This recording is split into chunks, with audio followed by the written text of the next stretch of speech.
Welcome back, Fumans. Welcome back. Yeah, we've been MIA for 2 weeks. We have, but we're back. We are back. And now we have this on our diary. We do, we're making it a thing now. Every Monday at 9.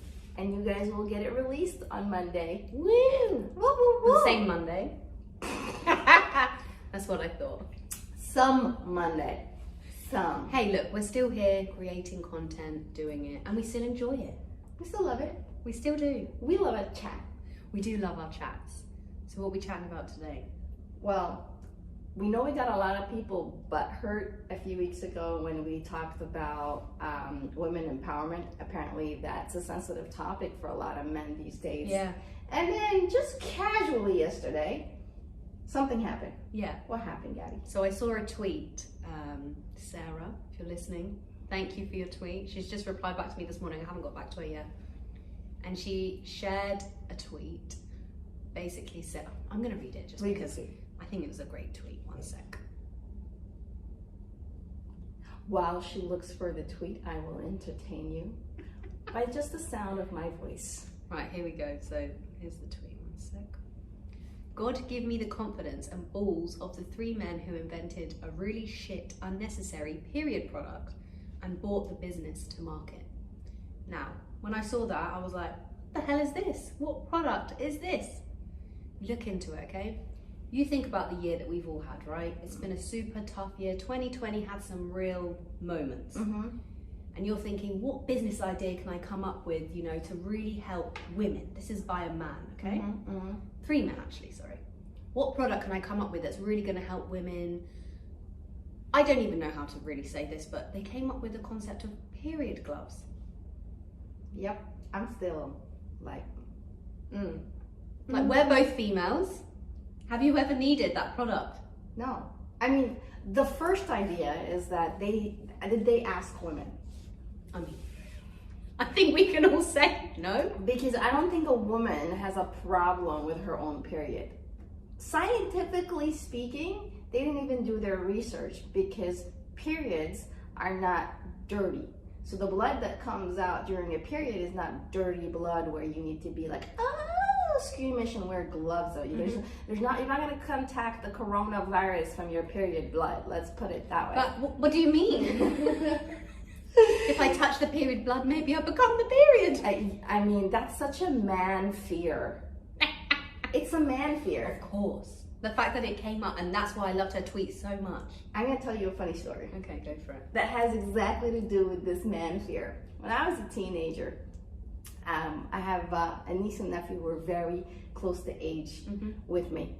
I think I was 16, my niece was 15, and my nephew would probably have been at that age 13 or something like that, at that age. And we decided to prank my nephew. So I went and I got a period pad and I got lipstick on it, and I just smothered the pad with red lipstick. This is, for those that don't know, Hiba is the ultimate prankster, right? 100%. So if you are a friend or a family relative, come and tell us your stories, because I'm sure this isn't the worst of it. No, it's not the worst of it. I think we've shared the worst of it, the April Fool prank that I waited a year for. I'm patient.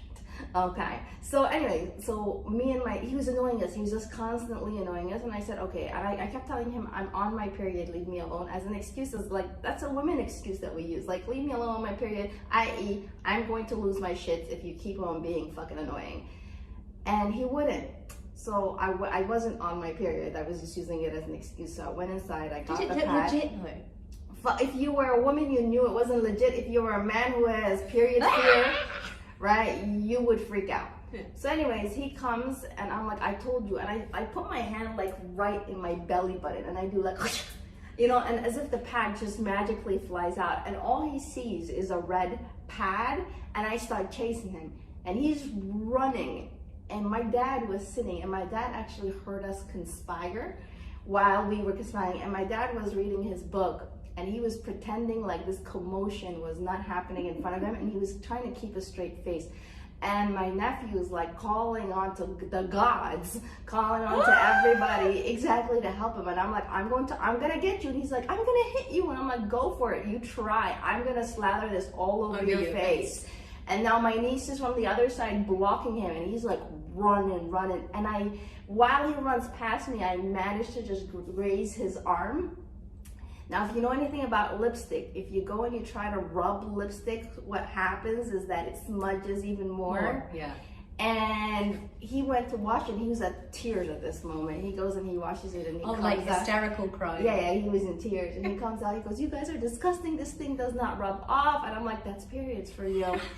So I think that's a true story that I actually did to traumatize, because I knew early on that men had period fear. I can 100% agree with that. Yeah. I think, it would be traumatizing. Yeah, so I'm surprised he didn't come up with this invention. If you didn't know. Yeah. But yeah, it's funny, like, it's just a product that's not needed. I've never needed period gloves. I'm just like, they're idiots. They are idiots. Yeah. It's hilarious. And that made us prompt us into looking at male inventions. What do men think women need as inventions? And this is the thing with this product. It's not about wanting, like, oh, maybe I'll get myself a new bag, maybe I'll get myself new shoes. And I'm like, no, they need it.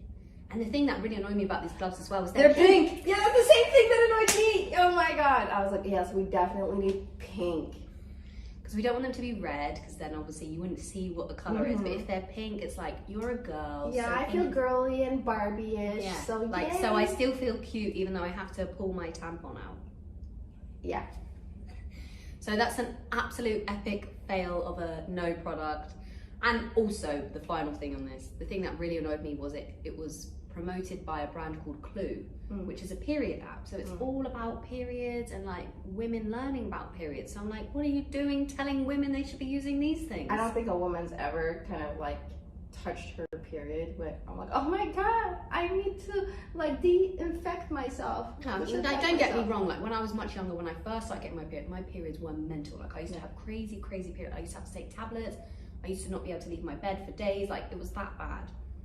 Even then I didn't need gloves. The pain has nothing to do with the gloves. Like like for example, we're talking about men that piss on everything. Right? Like think about a male dog. Exactly. That's like they literally cock their leg at everything and anyone. Are you telling me that men have never touched their pee?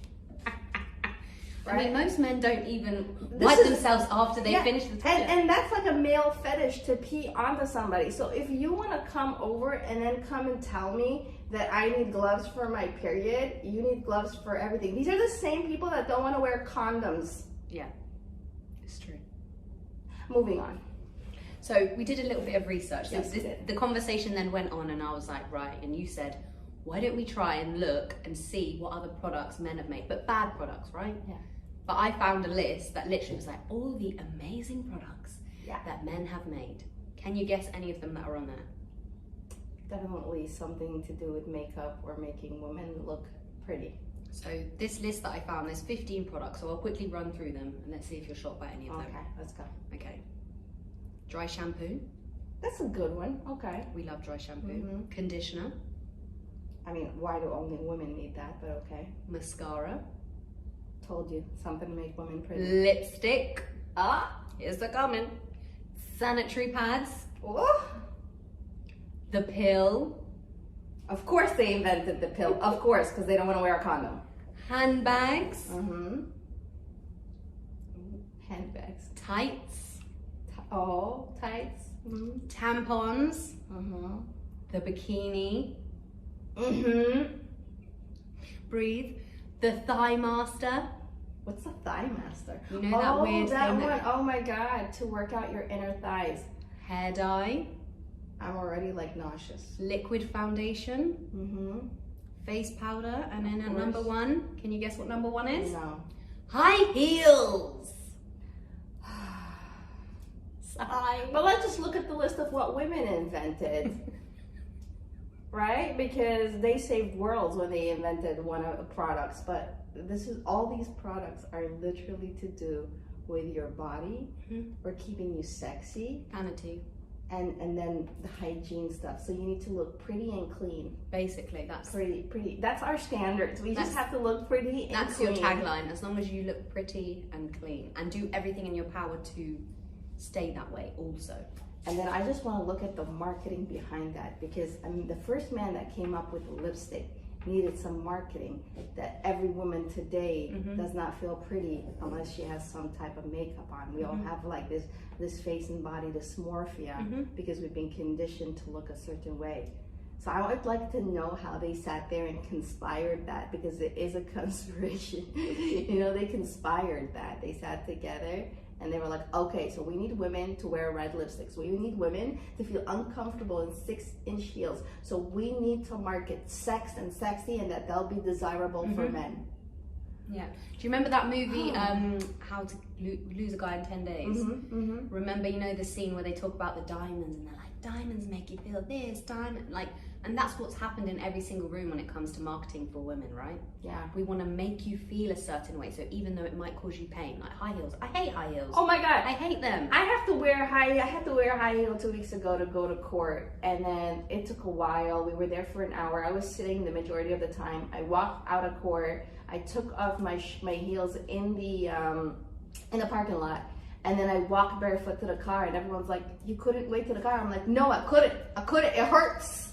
I agree with you. And then it's the same, like, look at the beauty industry now, right? It's $1 billion, I mean, it's more than $1 billion, but it's $1 billion industry.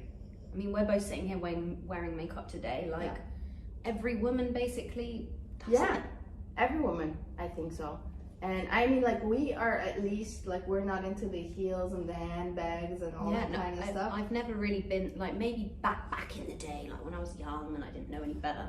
Yeah. But now I don't want to wear heels unless they're like baby ones and comfortable. In the corporate world, when I was in that phase of my life before the authentic self came out. We need to do like a before and after. How it started, how it's going. Yeah, oh my God. I used to be like in all these pencil dresses and the high heels and, you know, the power poses and the Louboutin heels and the Versace and Chanel bags and all that kind of crazy shit. You couldn't be any further from that. I'm the furthest. Probably can get even further from that. And I just did it because I was programmed to do it. I didn't know any different. And then I was like, I don't enjoy it. I used to come back home and just take off the dress and she would go like, ugh, and get into like some baggy pants and baggy t-shirt and be like, oh, I feel good now. That's the indication. You have to feel good in what you're doing. If you're doing it just because you don't feel good, then that's a program. Or you're trying to play a part, right? Like, I think about me when I was in the corporate world, and there were days when I didn't go to the office with makeup.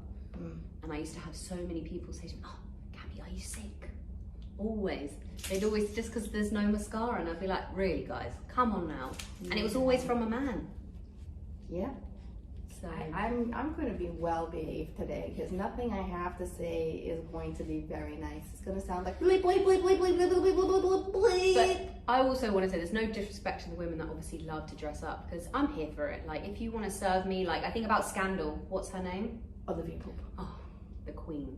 Here's my thing. We just said it, actually. If it makes you feel good, do it. If you're doing it from a place that doesn't make you feel good, just because you don't feel good enough, don't do it. Yeah. Totally agree. I think we should wrap it up here. I agree. All right. So your challenge is that if you see any product that you like, go and research who actually invented it. And if it's a woman, give her a shout out. If it's a man and it's a good product, give him a shout out. If it's an idiot who thinks it's a product for you to use but it's not, what do? Tell them to F off. Tweet about it. Woo! There you go, perfect. Good timing. Oh, I like it when it's that amount of time. You don't need to go any longer than that. 15, 20 minutes is the dream.